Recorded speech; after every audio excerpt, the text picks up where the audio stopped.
시청자 여러분 안녕하십니까. 이제 11월 22일 새벽 2시가 넘었습니다. 마지막 심야 방송이 되겠습니다.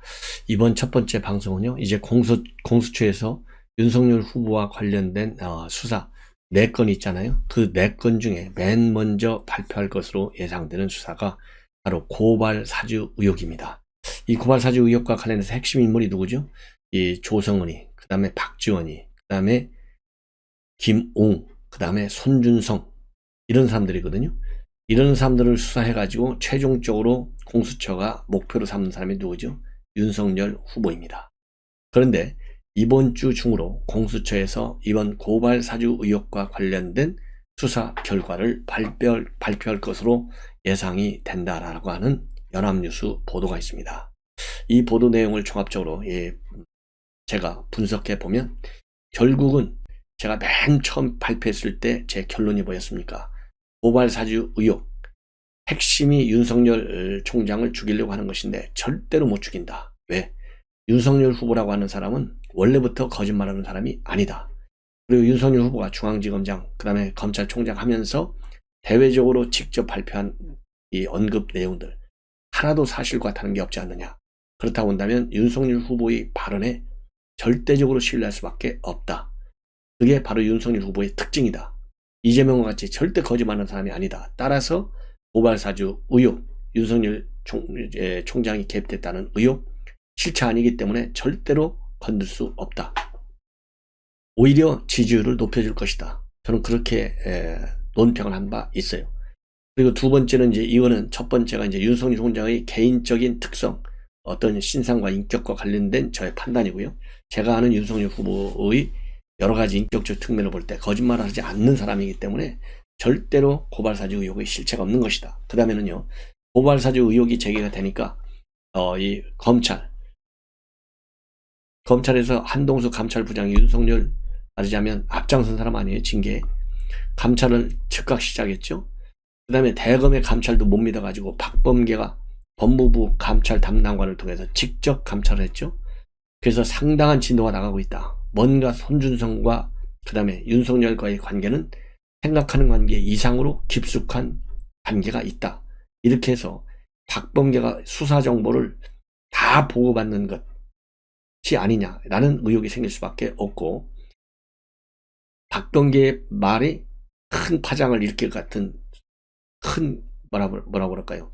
고발사주 의혹의 핵심, 의혹을 입증할 수 있는 증거를 가지고 있는 것 같은 그런 발언을 했어요. 그럼에도 불구하고 시간이 지나면서 법무부와 검찰의 감찰 결과에 대한 발표 내용이 없었어요. 그러면서 그걸 갖다가 슬그머니 어디로 넘겼냐? 공수처로 넘겼어요. 이걸 보고 그게 한 일주일쯤 됐을 때의 상황입니다. 9월, 그러니까 한 초순쯤이죠. 중순쯤.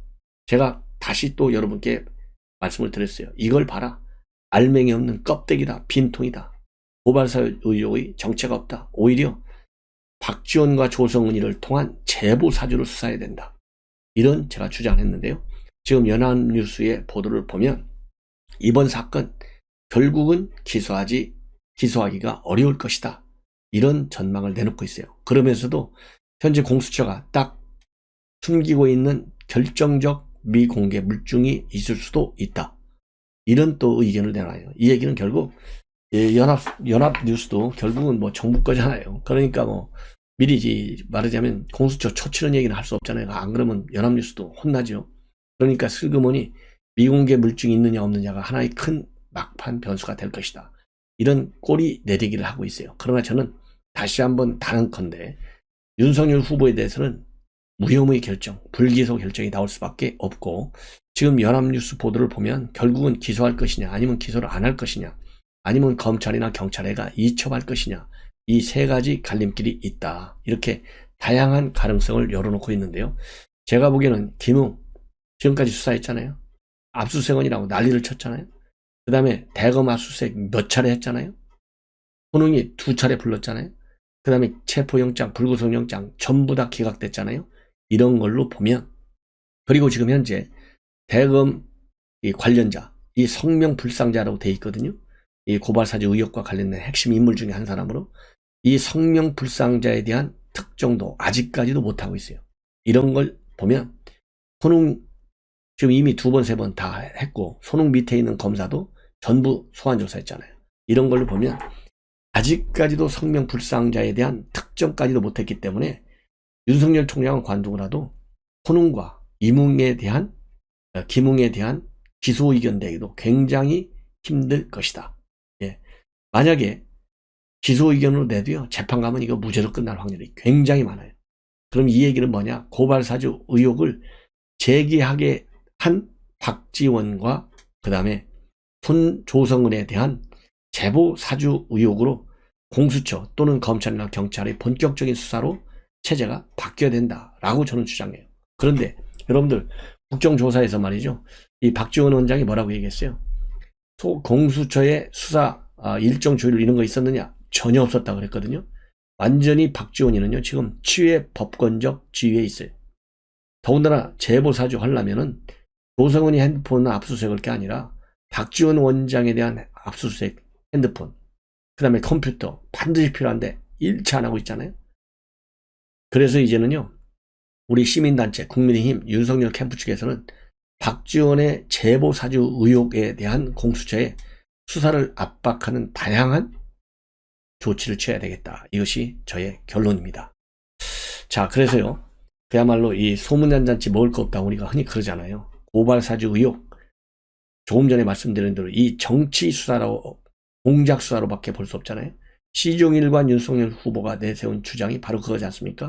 그래서 제보 사주 의혹에 초점을 맞추도록 공수처를 압박하고 견제하고 비판하고, 그리고 추가적인 법적 대응 조치도 취하고, 이래야만이 대한민국 법치주의가 살아난다.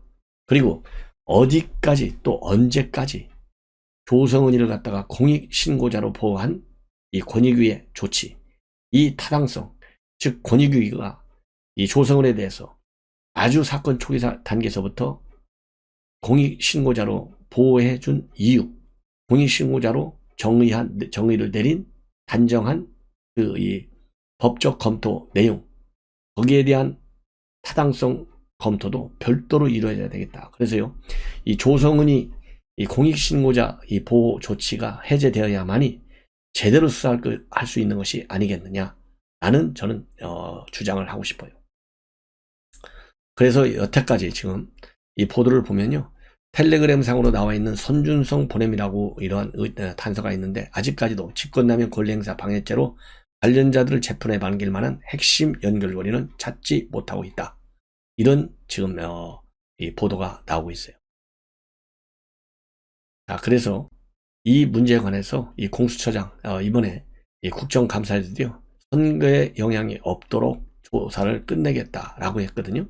그래서 과연 이제 공수처가 어떤 결론을 내는지 한번 지켜볼 것이고, 저의 판단 예상이 맞는지도 한번 우리 시청자 여러분들께서도 관심을 갖고 지켜봐 주시기 바랍니다. 그러다 보니까요, 이 공수처는 조희연 때처럼 공소제기 요구 때처럼 조희연에 대해서 이 공소제기 요구를 했잖아요.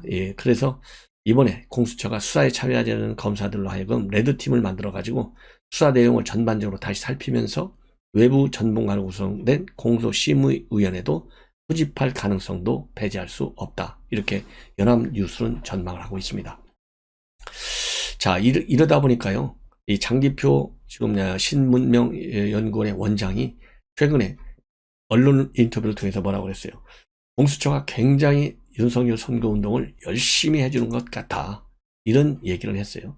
자, 이 얘기는 결국 공수처 여러 가지 윤석열과 관련된 4건의 조사를 하고 있는데 나오는 게 하나도 없잖아요. 그래서 이 장기표 원장도 공수처가 아니라 윤석열 의혹 전담 수사처 같다. 이런 비판을 하면서 공수처가 윤석열 후보 수사를 하면 할수록 정치적으로는 윤석열 후보 지지가 올라간다라는 것을 역설적으로 살피고 있어요. 네. 그래서 이 추미애가 했던 역할을 이제 공수처가 하는 거다. 이렇게 봐도 될 것 같습니다. 자, 이제는 이재명 관련 뉴스로 이제 민주당 관련 뉴스인데요. 지금 이 민주당이 지금 난리가 났어요. 왜냐, 이재명 지지율 30% 박스권에 꽉 묻혀 있잖아요. 그런데다가 대장동 특검 안 받겠다, 뭐 단군이래 뭐 어쩌고저쩌고 해놓고서 결국 특검을 받겠다라고까지 지금 태도 변화를 보이지 않을 수 없는 환경에 지금 처해 있잖아요. 그 다음에 전국민 재난지원금 얼마나 뻔뻔스럽게 그야말로 포퓰리즘 가려고 난리를 치다가 전국민 재난지원금도 또 포기하고 있잖아요. 이 얘기는 전부 여론에 밀려서 그러는 거예요. 그래서 조록현의 안보정론을 비롯한 이 많은 그야말로 이 기울어지는 운동장 속에서 이 비판 여론, 심지어 한겨레하고 경향신문마저도 대장동 사건과 관련해서 특종을 찾아내지 않습니까? 이러다 보니까 여론의 견제와 압박, 비판 당당해요. 그러니까 이재명이가 뒤로 밀려, 지지율도 계속 밀려. 그러니까 살려고 마지막 발버둥 치는 이제 카드 하나가 바로 뭐냐? 선대위 쇄신론입니다. 그래서 어제 의원 비상총회까지 열렸어요. 의원 비상총회까지 열려가지고 결국은 선대위 개편에 대한 전권을 이재명한테 주기로 했어요. 그러면서 조금 전에 홍영길 대표하고 긴급 통화를 했습니다. 긴급 통화. 이 긴급 통화 내용은 뭐예요? 이재명 후보 네 마음대로 해달라. 이렇게 선대위가 가서는 우리는 실패한다. 이런 위기감을 다시 한번 전해준 거 아니겠어요? 그런 상황에서 지금 이제 선대위 문제를 가지고 어떻게 편성할 것이냐. 그래서 선대위를 현장감에 맞게 기동한 조직제, 기민한 조직체로 바꾸겠다. 이것이 기본적인 생각이고, 그 다음에 슬림화시킨다. 이것이 두 번째 이재명의 핵심이고요. 그리고 선대위는 이제는 선대위 개편을 통해서 민주당을 이재명 걸로 만든다. 이렇게 얘기하고 있어요. 이 얘기는 결국 이재명의 말은 문재인 대통령과 차별을 하지 않겠다라는 입장을 가지고 있지만은 결국은 문재인과의 차별화. 여기에 이제 본격적으로 이재명 후보가 나설 수밖에 없고, 그러다 보면 민주당과의 차별화, 결국 정점이 어디겠습니까? 문재인 대통령, 민주당에서 손을 떼어라. 그래서 1차적으로 선대위 개편이고요. 2차적으로 나올 수 있는 것은 문재인 대통령과의 차별하고, 3차적으로 나올 수 있는 것은 문재인 대통령의 탈당을 요구할 것이다. 이것이 하나의 수순이다. 저는 그렇게 봅니다. 그래서 선대위 개편이 이제 하나의 뜨거운 감자로 돼 있어요. 그래서 지금까지는 이제 선대위 이런 이재명, 그 다음에 이제 송영길 이런 사이에서는요, 이재명은 당으로부터 도움을 못 받는다. 이런 불만이 있었고, 송영길과 민주당 측에서는 이재명 후보가 당과 조율되지 않게 지멋대로 말을 함부로 하고 돌아다닌다. 이런 입장에서 서로 대립됐어요. 그런데 결국은 의원총회에서 홍영 대표가 한 걸 보면 설마 우리가 질 수 있겠느냐라고 하는 낙관에 기초하고 있는데, 지금 바닥 민심이 만만치 않다. 이러면서 모든 권한을 이재명한테 넘기자. 이런 최종 결론을 내놓고 있습니다. 자, 그래서요, 이 선대위 뭐라고 그럴까요? 타이틀 갖고 있는 사람들이 하나씩 둘씩 전부 지금 반납하고 있어요. 선대위 타이틀을 전부 반납하고 있고, 이렇게 위기론에 빠질 수밖에 없는 이유 중에 하나는 아까 말씀드린 대로 모두의 지지율이 뜨지 않는다는 게 제일 큰 원인이에요.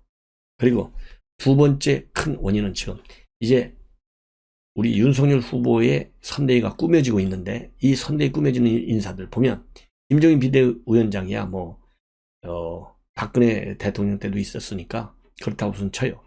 그러나 김병준, 김한길 쓰리김 중에 두 명이 어디 민주당 출신이잖아요.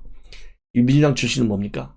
손자병법에 나와 있는 집비직이면 백전백승이잖아요. 딱 이 전략이 맞아 떨어지는 거예요. 그러다 보니까 지금 민주당은 또 긴장할 수밖에 없어요. 이런 것도 선대위 전면 개편, 여기에 하나의 자극제 역할을 했다. 이렇게 저는 봅니다. 그래서 지금 현재 민주당 내부 분위기를 보면 정풍운동 수준의 대대적인 당풍 쇄신운동이 전개돼야 된다. 이런 입장을 내놓고 황운하가, 그리고 이낙연 후보에서 이 복지국가 비전 위원장을 맡았던 이장희 제주대 교수, 이재명 후보 내쫓자, 축출하자, 적폐의 환부를 도려내자, 이렇게까지 강하게 주장하고 있고, 또 이 장성민 전 의원, DJ 때 상황실장했죠. 장성민 의원의 경우에는 전과 사범이 도대체 김대중 노무현 정신을 이어받겠다는 게 이게 제정신이냐?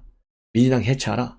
그래서 다시 나와라. 그리고 본인 같으면 이재명 같은 사람을 절대로 후보로 뽑지 않았을 것이다. 이런 입장문을 내놓고 있어요. 그래서 이 장성민 세계화 동북아 포럼 이사장인데 이재명에 대해서 직격탄을 날리고 있습니다. 그래서 이재명 후보는 윤석열 후보와 20%의 지지율 격차 때 낙마할 것이다. 민주당은 혁명이 필요한 타임이고 당을 해체하든지 아니면 후보를 출당시키든지 선택의 기로에 서 있고, DJ의 인권과 민주화 정신을 잃어버린 부패 정당이다. 그리고 민주당은 뿌리를 잃었고 이재명을 후보로 내세움으로써 정체성을 상실했다. 이렇게 강력히 비판하고 있어요. 그러면서 민주당의 정체성은 민주화 투쟁, 높은 도덕성, 시대 정신을 담은 변화의 지향이었고 아스팔트 정치, 거리 정치라는 비판도 있었지만은 그러한 자부심으로 살아왔는데 지금 문재인 정권이 들어선 이후로는 민주당이 패거리 집단, 깡패 집단, 갈라파고스의 토굴 집단으로 후퇴해버렸고 시대의 변화를 잃어버린 토굴 속에서 세상 변화를 모른 채 정체성에 정반대되는 인물을 대통령 후보로 선출했고 그 후보에게 표를 달라고 외치고 있다. 몰골이 말이 아니다. 이렇게 직격탄을 날리고 있어요. 그러면서 민주화 투쟁 경험도 없고 조폭과의 연계성이 나돌고 대장동 부패 게이트의 몸통으로 불리고 가족에 대한 예의 염치가 없는 저급한 전과 사범을 후보로 뽑아놓고 확성기를 틀어댄다 이거예요. 여기에다가 파산국가나 다름없는 주체 사상의 맹신도들인 동부연합의 동아리 속에서 전국민 재난기금의 살품을 외치고 국가재정을 파탄낼 재난 후보를 지원해달라고 나팔을 불어댄다. 제정신인가? 전과 사범을 내세워서 대선을 치르겠다는 당신들이 제정신인가? 야당이 특검의 노래를 부르고 꽹과리치고 장구칠 수 있는 후보를 내세워 게임을 하겠다는 당신들이 제정신인가? 전과 사범의 후보가 김대중 노무현 정신을 이어받겠다는 것이 제정신인가? 라고 일갈을 하고 있습니다. 그러면서 내가 민주당에 있었으면 이런 후보가 나올 수도 없었을 것이고 나오도록 내버려 두지도 않았을 것이다. 지금 민주당은 정확히 부패의 본당, 적폐의 사당, 실패의 예비당으로 가고 있다. 민주당을 해체하고 다시 김대중의 민주주의 정신으로 거듭나야 한다. 지금의 민주당은 최악의 부패 후보와 최악의 586 부패 특권층들의 조합원 정당 그 이상 이하도 아니다. 자, 이 얘기를 보면요.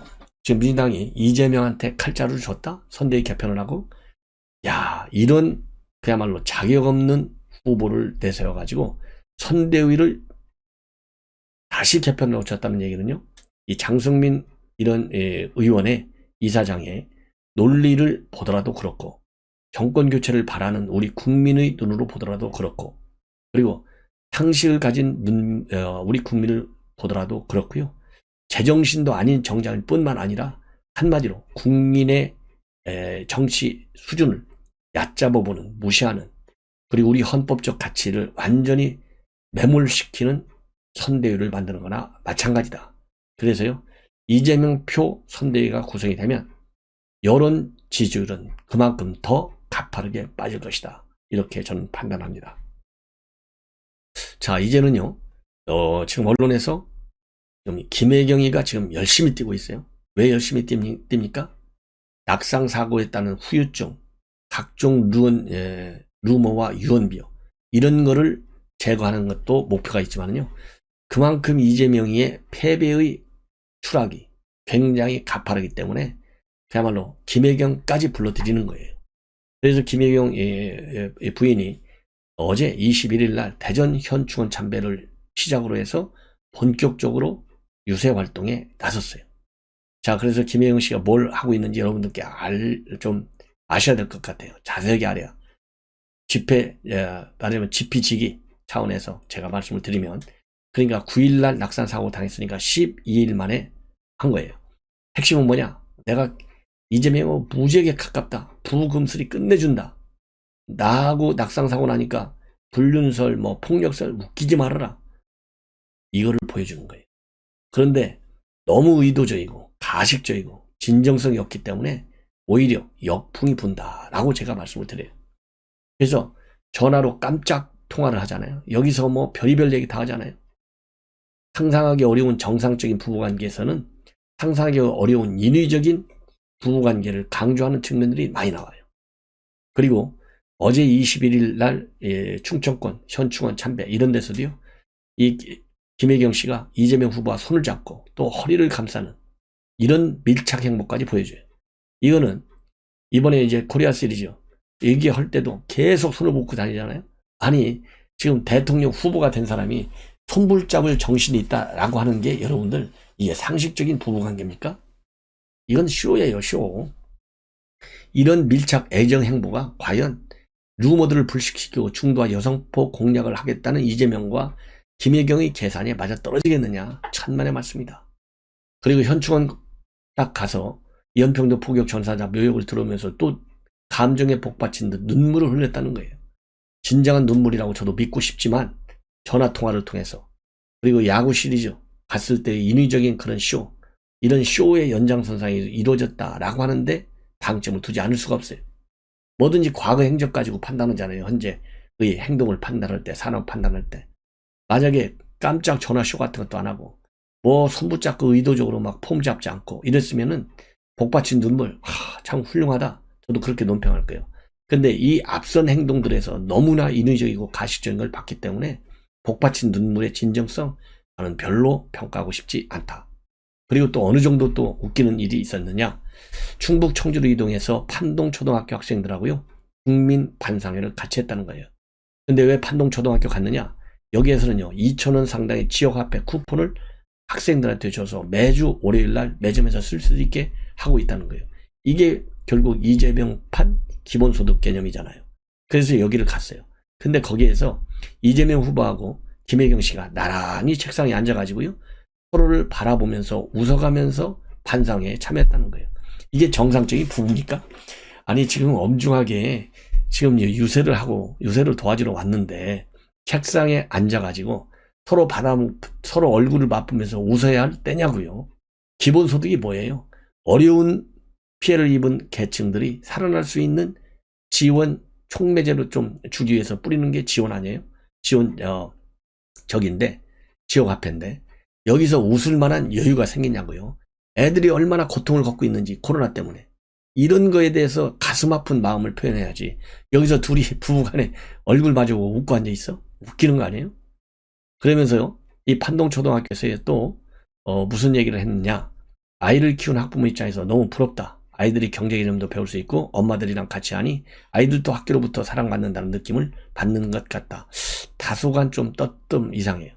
그리고 또 청주에 있는 육거리 종합시장에서 꽃다발도 받고 환영도 받았는데요. 여기에서는 또 김혜경 씨가 주먹 인사도 하고 손 하트를 또 만들고 기념사진도 찍고. 그러니까요, 여기서 또 얼마나 웃기냐. 이재명 후보가요, 현장 직설 연설을 할 때 김혜경 씨를 단상으로 불러갖고 충북의 딸이 왔다 이렇게 소개했다는 거예요. 그러면 단상으로 꼭 불러드릴 필요까지가 있는지, 자기 부인을 겸손하게 그냥 밑에다가 세워놓고, 우리 부인이 충북의 딸입니다. 왜냐하면 아버지가 충주가 고향이라고 그래요. 김혜경 씨 아버지가. 그래서 충북의 딸로 소개했다는 거예요. 그러면서 더 웃기는 게 뭐냐.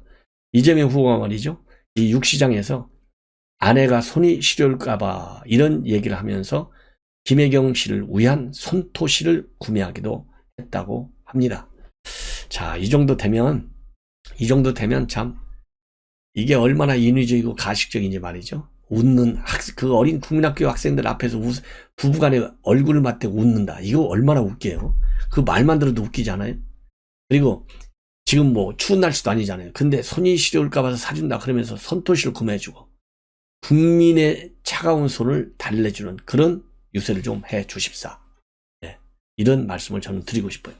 그리고 또 이 20날에는 진천에 있는 한 캠핑장에서 김혜경 씨는 명칭 캠핑을 했는데 그 자리에서요, 이재명 후보와 전화통화를 또 해가지고 목소리 출연까지 했어요. 그러면서 올해 수능을 치른 수험생들에게 올해 수능이 어려웠다고 하는데 큰 아들이 생각났다. 큰 아들이 수능을 치렀나 봐요. 그래서 아들이 수능을 치른 그날 엄청 울었다. 또 이 군 입대를 두고 있는 아들이 있는 것 같아요. 군 입대를 앞둔 청년들에게는 엄마랑 여자친구랑 헤어질 때 너무 울지 말라 이런 얘기도 했다고 그래요. 자, 김혜경 대단합니다. 뭐 제가 너무 좀 비판적으로 얘기하는지는 모르겠으나 너무나 인위적이라고 하는 측면을 제가 비판하다 보니까 비판하지 않을 수 없었다. 네. 그리고요, 또 이런 얘기도 있어요. 이 부부화 과시하는 측면에서 시장에서 뭘 사는데 이 반찬 가게 앞에서 이재명 후보 옷에 반찬이 묻을까 봐서 허리를 감싸기도 했다. 또 이런 보도도 나오고 있습니다. 자, 이 정도로 해서 여러분께 이제 이 김혜경 방송을 마무리하고, 그 다음에 이제 어제 국민과의 대화를 했어요. 국민과의 대화를 통해서 이 진영에 따라서 호흡으로가 분명히 갈라졌어요. 계속 4년, 5년 내내 국민을 갈라치게 하니까 국민의 대화, 그래서 자화자찬에 또 치중하다 보니까 좋아하는 측에서는 팬미팅이냐, 진정성에 울컥난다, 이렇게 호불호가 갈리는 그런 반응을 보였고, 이 민주당은 민주당 당연히 잘했다고 그러겠죠. 그러나 국민의힘에서는 돈키호테 쇼다, 이런 얘기를 했고요. 그리고 또 이 정의당에서도 상당히 비판적인 그런 입장문을 내놨어요. 잘못된 부동산 정책 이런 것과 관련해서 진솔한 사과가 없다는 점을 또 꼬집고 있습니다. 자, 그리고요, 또 재미있는 것 중에 하나, 부자들 죽을 때 돈과 함께 붙이지도 않는데,